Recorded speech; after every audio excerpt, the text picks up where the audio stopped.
So yesterday I uploaded a video analyzing special power up and what it does for each special. I highly recommend you check that out before this one because the structure of this video will basically be the same. If you're interested, link is in the description. Welcome to another Splatoon video where today we are taking a look at sub power up and what the ability does for each sub. As usual, stay tuned until the end for a chart showing everything you're about to learn. Quick thanks and credit to the Splatoon wiki where I found out where mostly everything does. Please use the lines on the training room floor and the arrows I will provide to see the noticeable differences. Let's go hit the lab. First up, I'm going to present the Splat Bomb, Suction Bomb, and Burst Bomb at once. These first demonstrations will show that sub power up is for the most part just a glorified version of bomb range up from Splatoon 1 for most of the subs. In other words, all three of these bombs just get their throw range increased.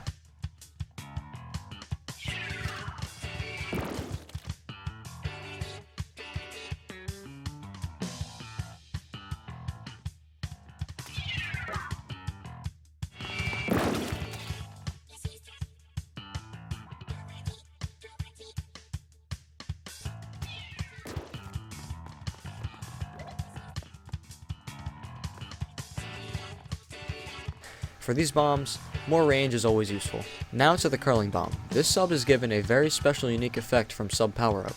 The curling speed is actually increased, of course making it travel across the ground faster, allowing for faster movement.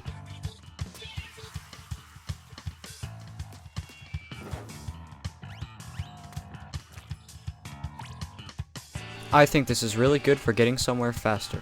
Moving on to the Autobomb, this sub was interesting to test. I had to move forward 2 lines and turn around to test it so it wouldn't lock onto any enemies. Turns out the Autobomb is another sub that gets its range increased.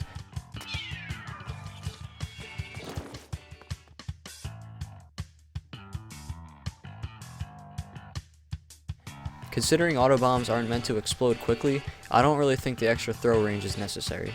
Now we have the Ink Mine. Sub power up increases the size of the little blast zone that makes the mine blow up when enemies walk on it. To show the difference, I keyframed a little stick that will remain the same size and pair up to the left side of each circle.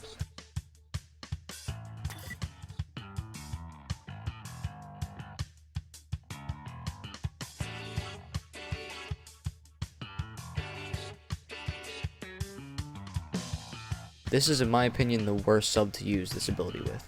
Next up we have the Poison Mist, yet another sub that is increased in range. Please note it is indeed the range being increased and not the radius.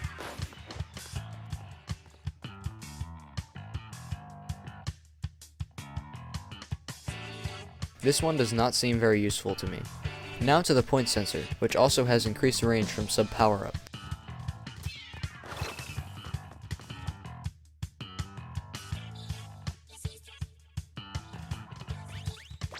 The point sensor is very useful with sub power up, allowing players to tag enemies that are a bit too far away with normal range. Now we have the Splash Wall. This sub was the only one that I was left alone to figure out. I tested the time, deploy speed, throwing distance, and it all seemed the same. Then I got a few friends together in a private lobby to test out the defense, and sure enough that was it. I actually tested it twice with my friends because the first difference was so small it was hard to tell. We tried it the second time with 3 main sub power ups, providing a lot bigger of a difference. Overall, the difference with 3 sub power-ups isn't even that much. This sub is not very viable to be used with this ability.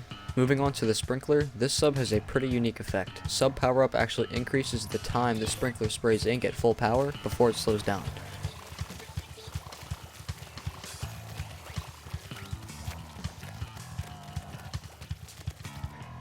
Although the effect is kind of cool, I wouldn't use it.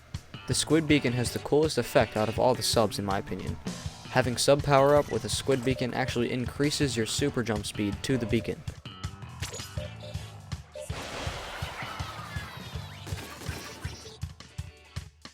With a lot of sub power up, I can see this being very useful. Okay, so that was the last special. In my opinion, I would have to say the Burst Bombs, Splat Bombs, Suction Bombs, and Squid Beacons are the most effective and useful subs to mix up sub power up with. Like I promised, here's the chart of all the data we just discussed. Here are some of the side notes I would like to share. All of these were tested with just one sub power up main ability.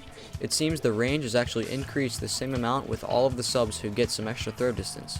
The throw distance seems to increase about half the difference between the lines on the floor of the training room per main ability. And lastly, no damage is increased. Anyways, that's all for this video. Thanks to everyone who tuned in on this one and the last. The support has been overwhelming and has made me very happy so far. Let's see how far we can take the momentum with us in the next Splatoon video. Hope to see you there. Peace. Also, when I was testing the curling bomb, I noticed that the Inkling does this adorable little animation when she celebrates after it blows up.